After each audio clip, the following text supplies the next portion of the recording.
Hello everybody, welcome back to Norwich Talk for another match preview. We're going to be looking ahead to Norwich City's match against West Ham United at Carrow Road tomorrow. A game that could see Norwich City mathematically relegated from the Premier League, something that has been looming over our heads for quite some time now. So my first question to you is, at what point this season did you begin to accept relegation from the Premier League? That's a pretty broad question, but it's an interesting one considering tomorrow could see us mathematically relegated. So it'll be interesting to see at what period each of you thought we would go down. Mine personally was probably after the Sheffield United game for a bunch of various reasons that you can actually go back and watch. But that's my first question to you. Obviously, in this video, we're going to be going over my lineup for tomorrow's game. We're going to be looking at a few thoughts ahead of the game, a little bit about West Ham, because I realised in these videos I don't talk too much about the opposition, which might be useful for when you're previewing a game between two teams. I'm also going to be mentioning Daniel Farkas' pre-match press conference that was held half an hour ago or so. So to start the video, as ever, on my left, you'll notice my starting lineup will appear about now. It is the exact same as it has been for the last two games. Thankfully, last game against Watford, we saw that team essentially, but Teemu Pukki was up front, which isn't actually the worst thing in the world, is it? However, I'm going to be sticking with Adam Eder. To run over it quickly, we've got Krul, Lewis, Klose, Godfrey, Aarons, Teti, Vrancic, Hernandez, Stiepermann, Buendia, and Adam Eder. Right, so if we break that team down, you look at the defence, it's got to be the same. I've said this for every single preview since the restart. But Teti and Vrancic, I think, is a must. In the last game, obviously, we saw Alex Teti come off in a more attacking substitution from Daniel Farkas, which I still stand by. I still think that was the right decision. However, it didn't pay off in the game, which is probably going to bite Daniel Farkas on the backside a bit. However, I will start Alex Teti for this game, providing he is fully fit. From the press conference, everyone should be fully fit, apart from Todd Cantwell, who I think is unlikely for this game. But he said, Daniel Farkas said he should be back for the Chelsea game. Vrancic needs to start this game again, which I think he will, to be honest with you, because this is a game that Norwich City are going to want to win. You know, obviously we can be mathematically relegated, so I don't think the importance of a win depends upon sort of status within the league. I think it is more sort of personal pride at this point, and Mario Vrancic brought a little bit more creativity to Norwich's team, in the same way Marco Stiepermann did, and I think they were two very important players against Watford because they allowed other players to just come into the game, which was so important. There was a bit more familiarity between the team. I said this on our podcast recently with Stuart Hodge, which make sure you go and check that out. Part 1 and Part 2 are out at this point when I'm filming this. But yeah, make sure you go and check that out. Stuart said that they bring a bit more familiarity, which is what has really been lacking in this Norwich team lately. And I think there was a real struggle with this team, especially since the restart, in terms of cohesion. There was a real lack of it. You look at last season, there was so much of it. Everyone knew what everyone else was doing. Brighton's a brilliant example. We had two really good crosses put in late on from Jamal Lewis, but no one went towards them because it was a case of, right, I didn't know you were going to do that. And that's sort of been the case this season when it comes to creating chances. There's just been a real lack of cohesion, which is the key phrase there. And Marco Stiepermann and Mario Vrancic brought that back. Hernandez, Buendia, very, very bright players in that game. Two very different players. As I always say, Hernandez is a bit more raw. He's a lot quicker. His end product, which clearly isn't as good as Emi Buendia's, which isn't the worst thing in the world when you have a player like Emi Buendia in the team as well. Buendia grabbing his first goal in a really nice fashion as well. Really well taken goal on his left foot, perhaps his less favourable left foot. Considering he's very sort of right foot orientated, isn't he? As we said on the podcast as well. But they're two very important players. Now, I really do think Adam Eder needs to start this game because Daniel Farkas actually said in his press conference that relegation is accepted at this point. Well, he didn't say that word for word, but he pretty much said that. You can sort of read between the lines. For me, Adam Eder needs to start this game. He had a massive chance against Brighton that hit the post.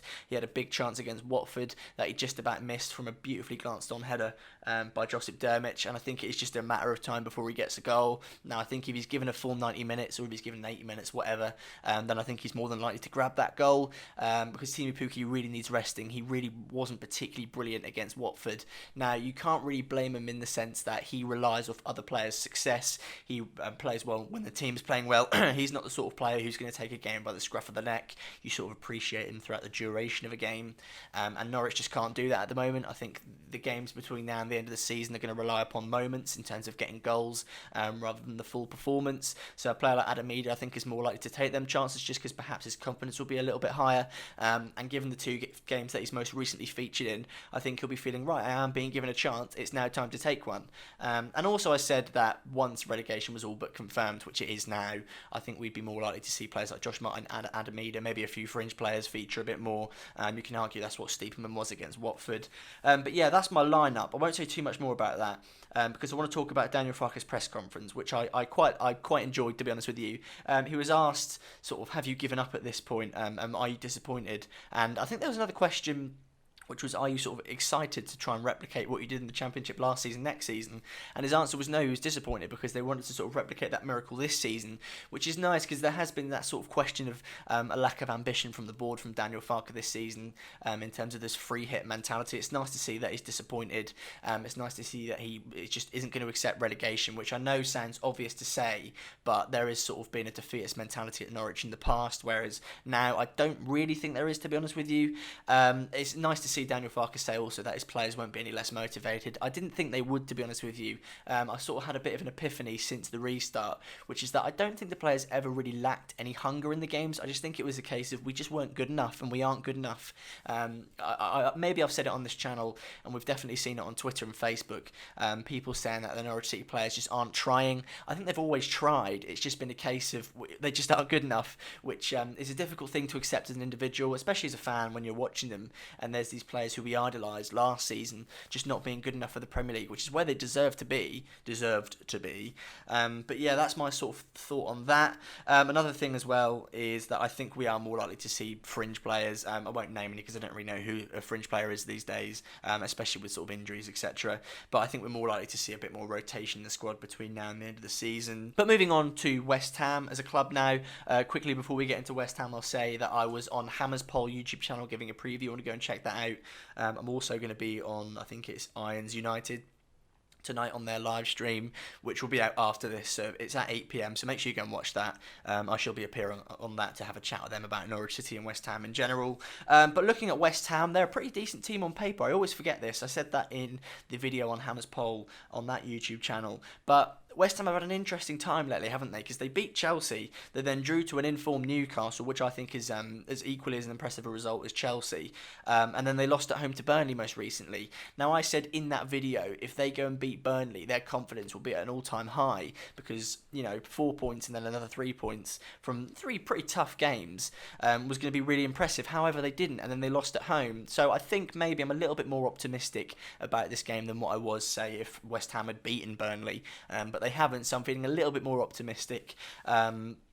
But yeah, you look at their players. I think the most dangerous players, you've got the likes of Felipe Anderson, Declan Rice, Tomas Souček, I think that's his name, Fabianski in goal, very good player as well. We know a lot about good goalkeepers. We can sort of appreciate them a bit better, especially when, Norwich City have had this culture recently of having really good goalkeepers. And Jared Bowen as well. Jared Bowen, a player who I've been quite impressed with. Now, I think his name was linked with Norwich, but that was never going to happen because I think he signed for West Ham for like 20 plus million, which would never happen here, would it?